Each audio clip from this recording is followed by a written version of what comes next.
সমবেত মুসল্লিয়ান নিজাম রহমানা ওয়া রাহিমাকুমুল্লাহ তাআলা।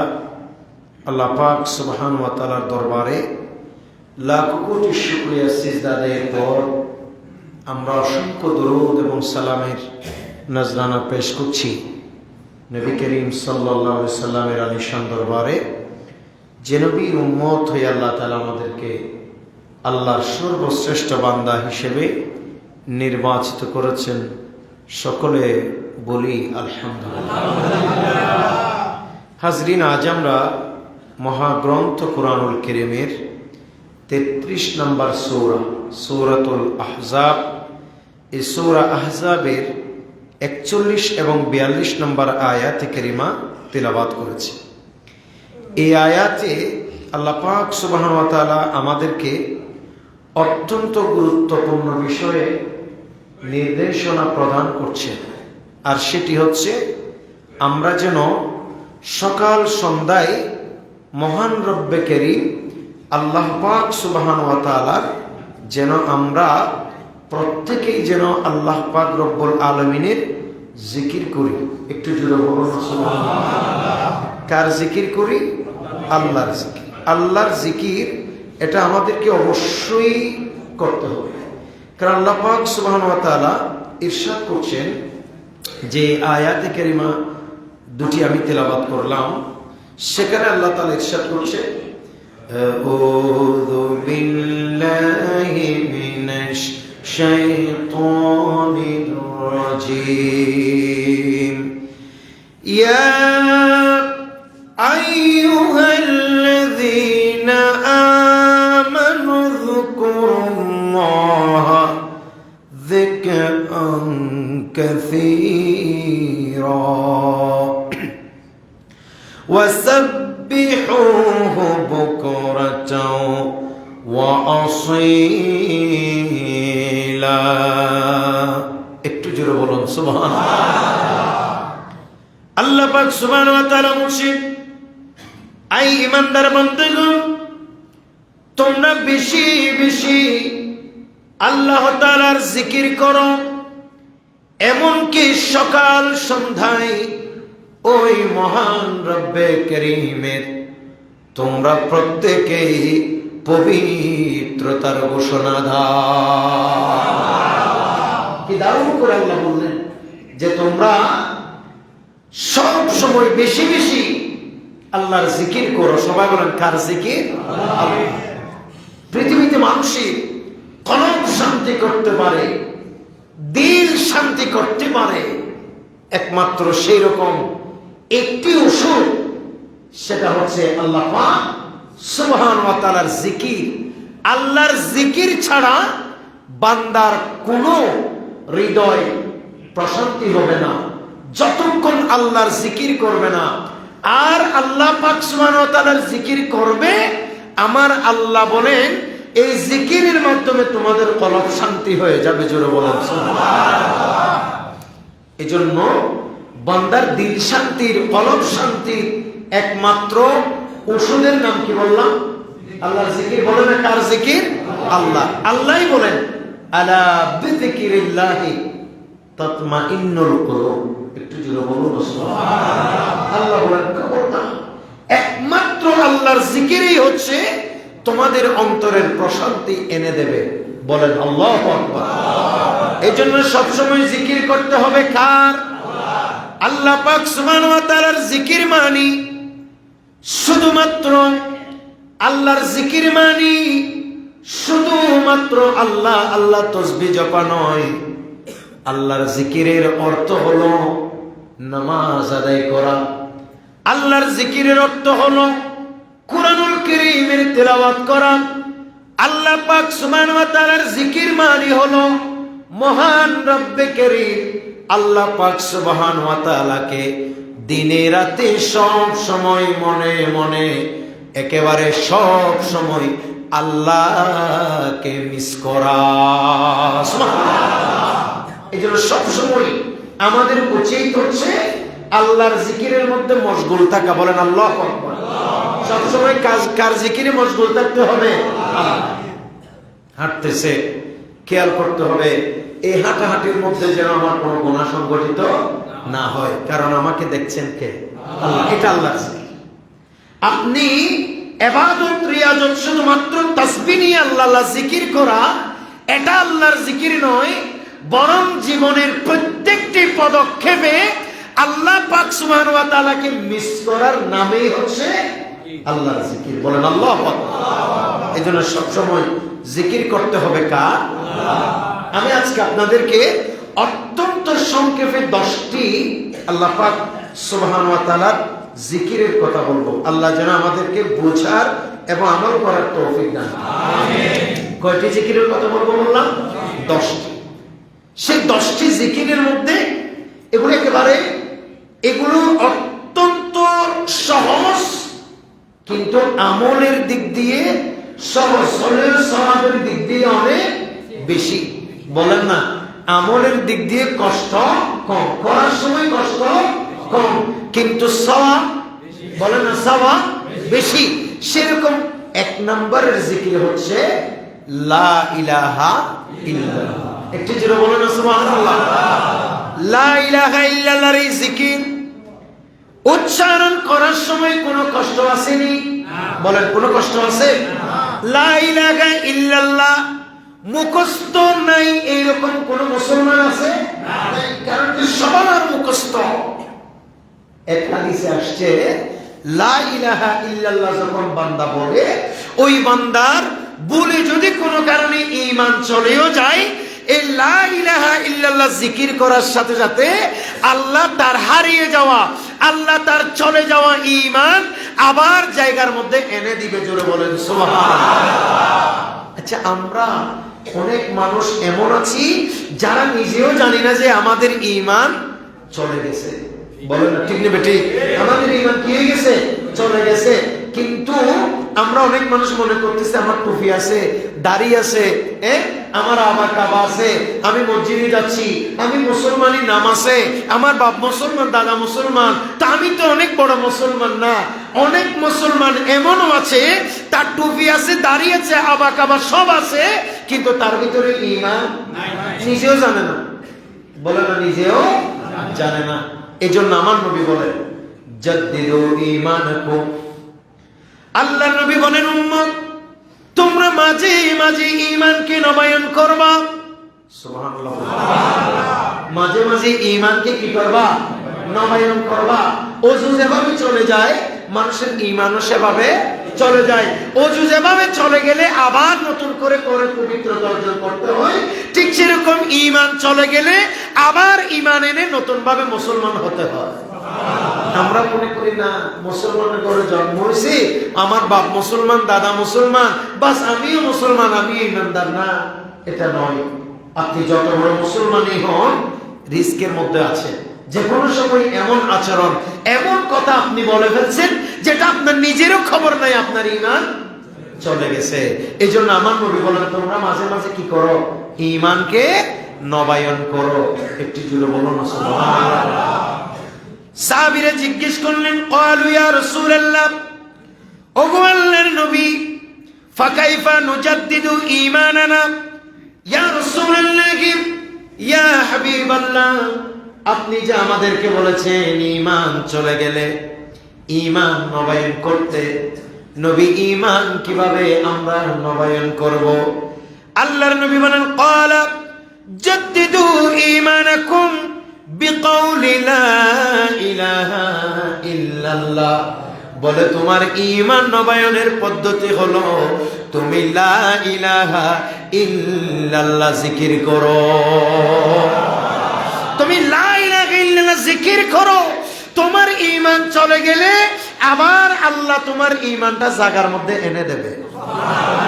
এর জন্য লা ইলাহা ইল্লাল্লাহ জিকির করতে কোনো কষ্ট আছে? এই জন্য এটা 1 নম্বরের জিকির, এটা করবে।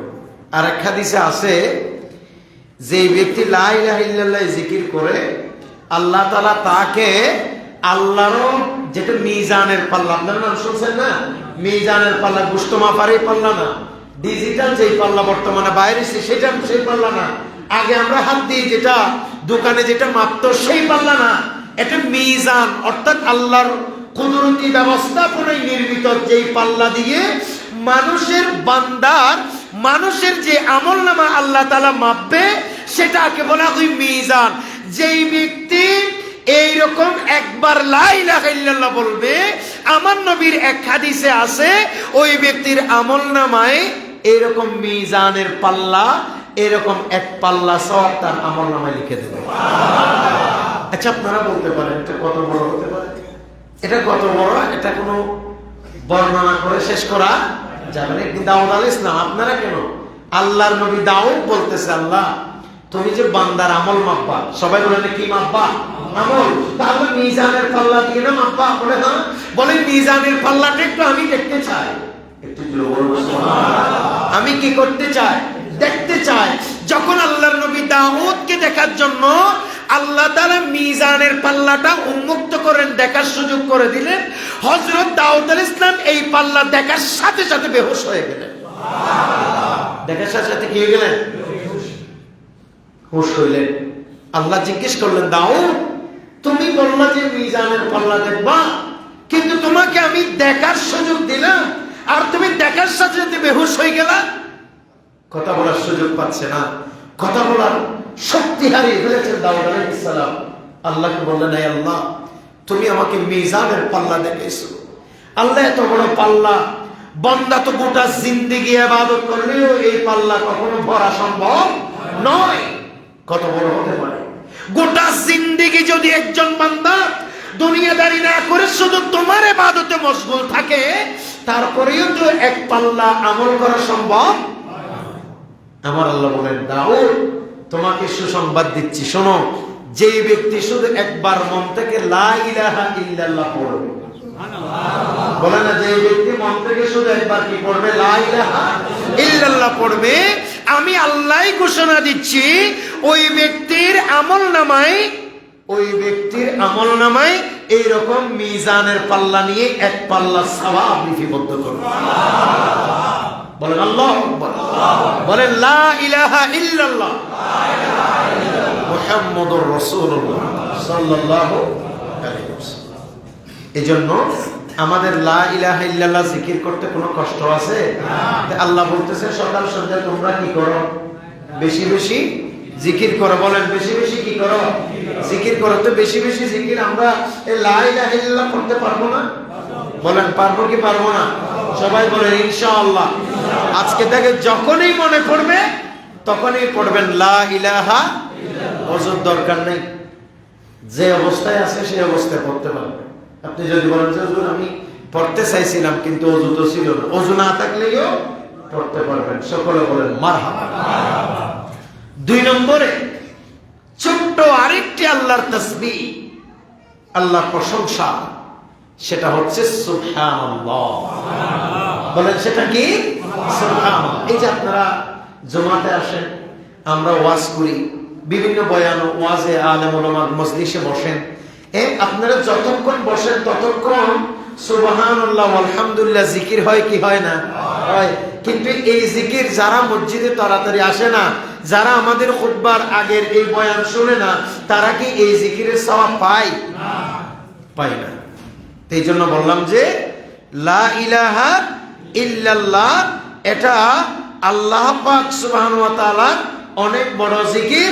আবার সুবহানাল্লাহ এটাও আল্লাহর অনেক বড় জিকির। এই জিকির মুখস্থ করতে হয় না, এটা সবার মুখস্থ আছে। এই জিকির করার সময় কোনো কষ্ট নাই, কিন্তু এই জিকির ছোট্ট হলেও এই জিকিরের ভিতর ব্যাপক সওয়াব। একটু জোরে বলো না সুবহানাল্লাহ। কেমন সওয়াব?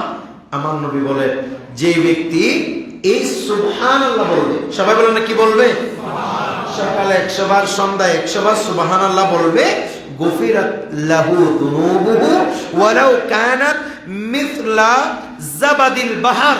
বলে যে ব্যক্তি মন থেকে সকাল সন্ধ্যায় 100 বার সুবহানাল্লাহ পাঠ করবে, ওই ব্যক্তির জীবনের সমস্ত গুনাহ আল্লাহ মাফ করে দেবে। এমনকি গুনাহ যদি সমুদ্রের সেই রকম ফেনা পরিমাণ হয়, আল্লাহ এত গুনাহ সুবহানাল্লাহ পড়ার বিনিময়ে মাফ করে দেবে। আচ্ছা সুবহানাল্লাহ এটা কি বলতেছেন? কষ্ট হচ্ছে? কিন্তু ছোট্ট জিকির সওয়াব, বলে না সওয়াব বেশি। সকলে বলে না মারহাবা। আল্লাহ আমাদেরকে কবুল করুন। বলেন সুবহানাল্লাহ। হৃদয় থেকে বলুন সুবহানাল্লাহ। এভাবে আল্লাহ জিকির করব যখনই সুযোগ পান। কোনো ভালো কথা বলতেছে, আমরা অনেক সিটিং এ মানুষ গালি দিয়ে মানুষের দোয়া করি, ঠিক কিনা? এই গায়ের মধ্যে থাপ্পড় দিয়ে বলে ও মুখের বাচ্চা, কথা বলেন, ঠিক কিনা? এগুলো বলবেন না, বলবেন যে সুবহানাল্লাহ, তুমি কত বড় কাজ করছো। এই যে সুবহানাল্লাহ বলবেন, আপনার আমল নামে সওয়াব উঠে যাচ্ছে। আমাকে বলেন যে ব্যক্তি সকাল মানে 100 বার কি করবে, সুবহানাল্লাহ করবে, আল্লাহ তার জীবনের সকল গুনাহ কি করে দেবে? তার সকল সগীরা গুনাহ আল্লাহ মাফ করে দেবে। কবিরা গুনার জন্য তওবা জরুরি, তওবা লাজিম। নাম্বার 3, ছোট্ট আরেকটি জিকির, একদম কোনো কষ্ট নাই। এই জিকিরের নাম হচ্ছে আলহামদুলিল্লাহ। একটু জোরে বলেন না সুবহানাল্লাহ। বলেন আলহামদুলিল্লাহ। এটা কি বড় জিকির? এটা কি মুখস্থ হবে? আমাদের সবার মুখস্থ আছে না নাই?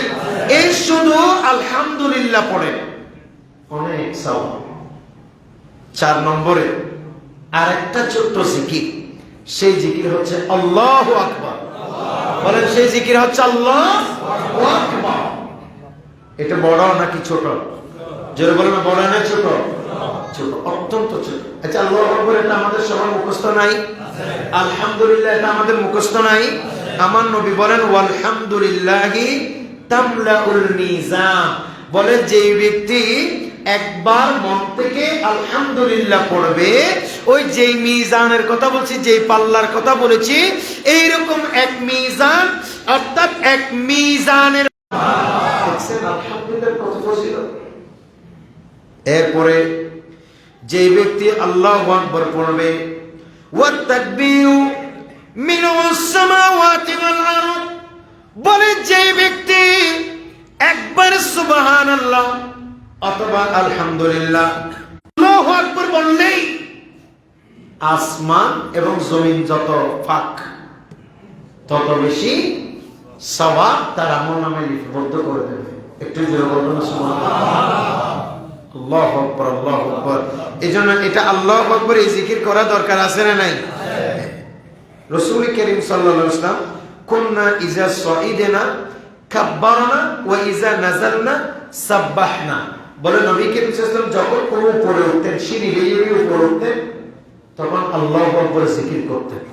আর নবীজি সাল্লাল্লাহু আলাইহি ওয়াসাল্লাম যখন নিচের উপরের দিক থেকে নিচের দিকে নামতেন, তখন সুবহানাল্লাহ জিকির করতেন। বলেন আল্লাহু আকবার।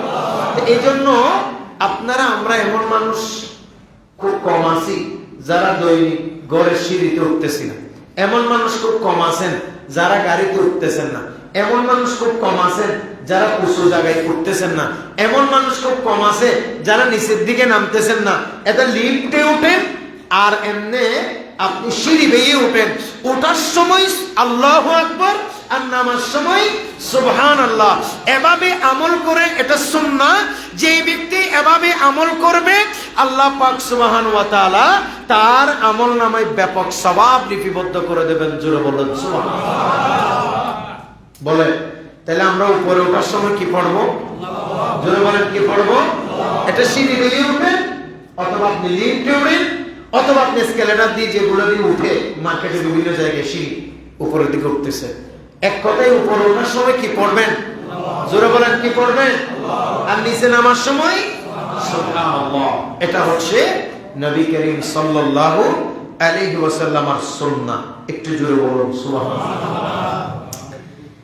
নাম্বার 5 নম্বর জিকির, এটা অত্যন্ত ছোট, বেশিরভাগ মানুষের মুখস্থ। আর অনেক মানুষ আওড়াই ফেললে অসুবিধা নেই, পড়লেই হলো। সেটা কি?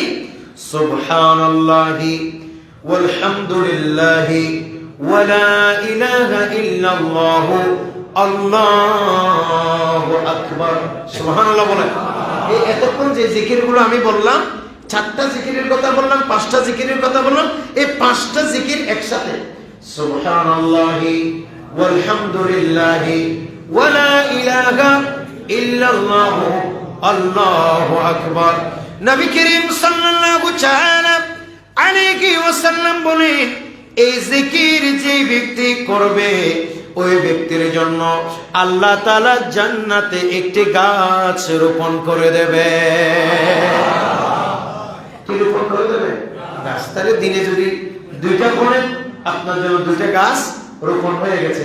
3টা পড়েন 3টা গাছ, 3বার পড়েন 3টা গাছ রোপণ হয়ে গেছে। 4বার করেন এই জিকির সুবহানাল্লাহ আলহামদুলিল্লাহ ওয়ালা ইলাহা ইল্লাল্লাহ আল্লাহু আকবার। এটা প্রায় মুসলমানের মুখস্থ। যতবার পড়বেন আমার নবী বলতেছেন সহিহ হাদিসে, ওই ব্যক্তির জন্য আল্লাহ ততবার জান্নাতে গাছ রোপণ করে দেবে। সুবহানাল্লাহ। আপনারা জান্নাতে গাছ রোপণ করলে কি লাভ? সৌন্দর্য বর্ধন হবে। জান্নাত এমনিই সুন্দর, কথা বলে না ঠিক কিনা? এগুলো শুধু নিছক গাছ না, এগুলি হচ্ছে সওয়াবের নহর। আল্লাহ যখন হাসরের ময়দানে আপনার বিচার করবে, তখন আল্লাহ ফেরেশতারা বলবে, আল্লাহ এই বান্দার জন্য তো জান্নাতে হাজার হাজার লক্ষ লক্ষ পিস গাছ এই বান্দা রোপণ করে আসছে, বিচার মাপ এই বান্দার গাছের গোড়ায় যাবার সুযোগ করে দেন। এই জন্য জান্নাতের গাছ রোপণ করা দরকার আছে না নাই? হযরত আবু হুরায়রা বলে একদিন আমি গাছ রোপণ করতেছি। কথা বল, কি রোপণ করছি? গাছ। আপনারাও গাছ রোপণ করবেন।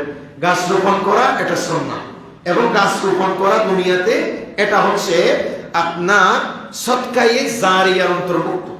এই মাঝে মধ্যে বৃক্ষরোপণ কর্মসূচি হয় না, এগুলো নিচে মানুষকে দেখাবার জন্য, এই নিয়তে না, সৎকার নিয়তে করবেন। আপনার ঘরে ছাদ আছে, ছাদের মধ্যে একটি গাছ রোপণ করবেন। আপনার ঘরে উঠান আছে, উঠানের মধ্যে একটি গাছ রোপণ করবেন। আপনার খালি জায়গা জমি পড়ে আছে, সেখানে অন্তত একটা মূলা রোপণ করেন, একটা বেগুন গাছ রোপণ করেন। বলে যে আমি খাইতে পারি না, সুরে নিয়ে যাই। আর ওই সুরে যেটা নিয়ে যাচ্ছে সেটাও আপনার আমলনামায় সৎকার সওয়াব হয়ে যাচ্ছে। এই জন্য আপনি সুরের বয়ে যে গাছ রোপণ করবেন, বিষয়টি এরকম নয়। সাহাবায়ে কেরাম গাছ রোপণ করতেন। তা আবু হুরায়রা বলতেছে একদিন আমি গাছ রোপণ করতেছি, তা আমার নবী আমাকে দেখতেছেন, জিজ্ঞেস করতেছে, ইয়া আবা হুরায়রাতা মা আল্লাযী তাদরিস, আবু হুরায়রা তুমি কি করতেছো, তুমি কি রোপণ করতেছো? তিনি বলতেছেন যে কুলতু গিরাসান লি ইয়া রাসূলুল্লাহ, নবী আমি এখানে গাছ রোপণ করতেছি। সুবহানাল্লাহ বলেন। কি রোপণ করতেছি? গাছ। তার মানে বোঝা যাচ্ছে সাহাবায়ে কেরাম গাছ রোপণ করতেন। আমার নবী এটি দেখছেন, দেখার পরেই জিজ্ঞেস করতেছেন, এটার হিকমত আছে।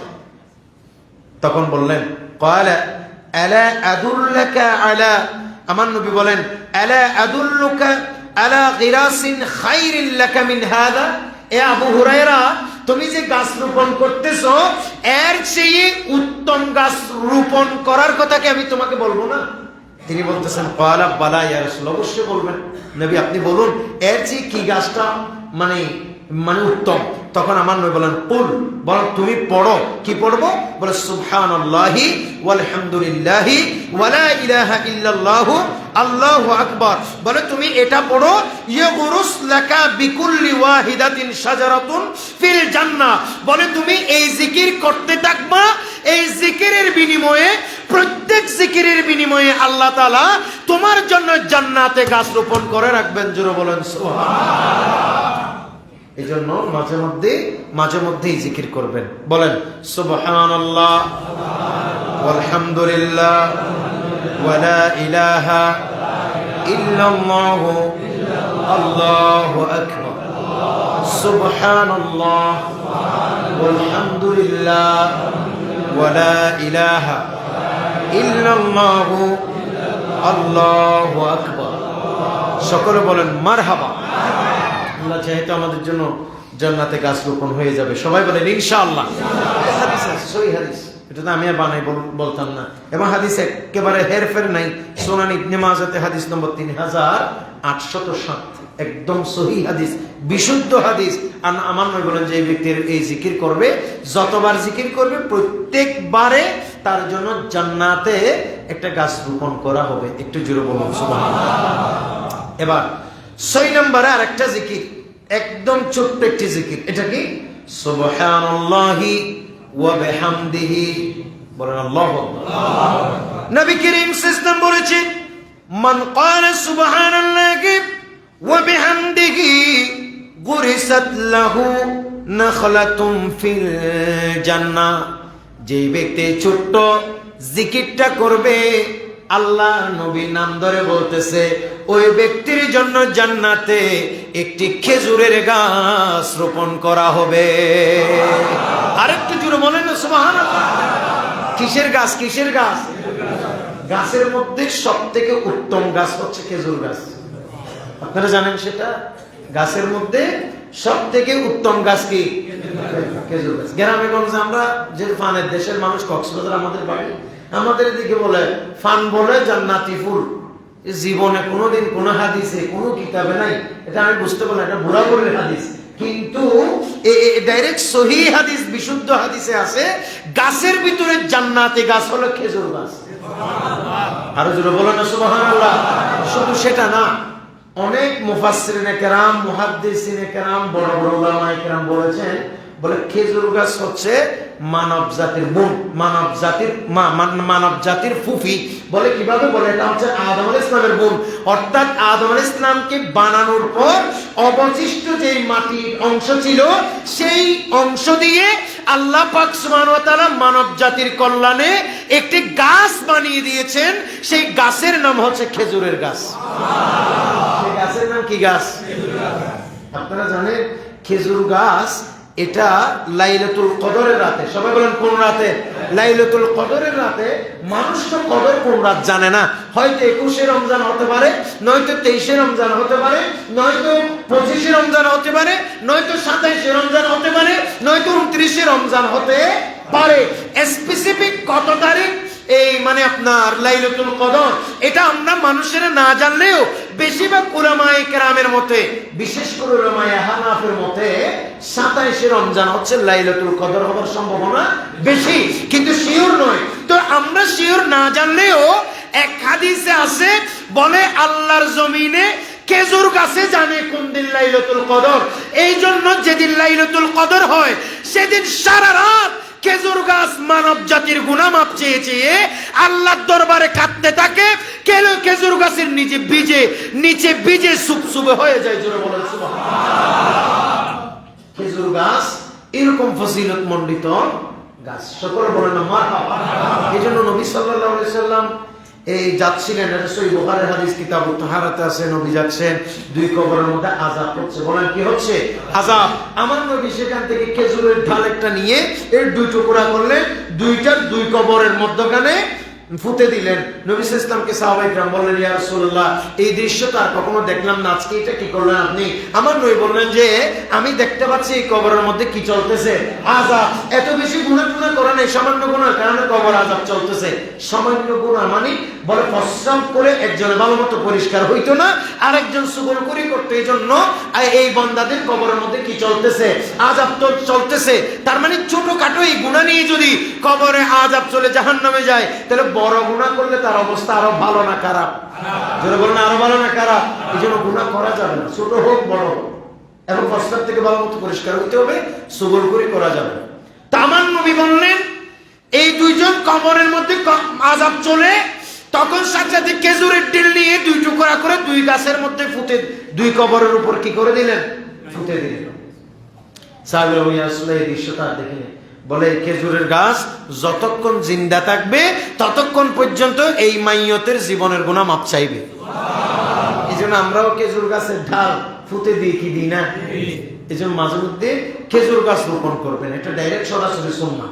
আপনার না হলে না হোক চেষ্টা করা দরকার আছে, যার সাধ্য থাকলে সামর্থ্য থাকলে খেজুর গাছ রোপণ করবেন। যদি বলেন আমাদের দেশে খেজুর ধরেন, আর না ধরুক না, খেজুর না ধরলে অন্তত কেউ মারা গেলে আমার নবীর সুন্নতের উপর আমল করার জন্য ওই খেজুর গাছের ঢাল হলেও দুইটা কবরের মধ্যে ফুতে দেয়া যাবে। কথা বলেন ঠিক কিনা?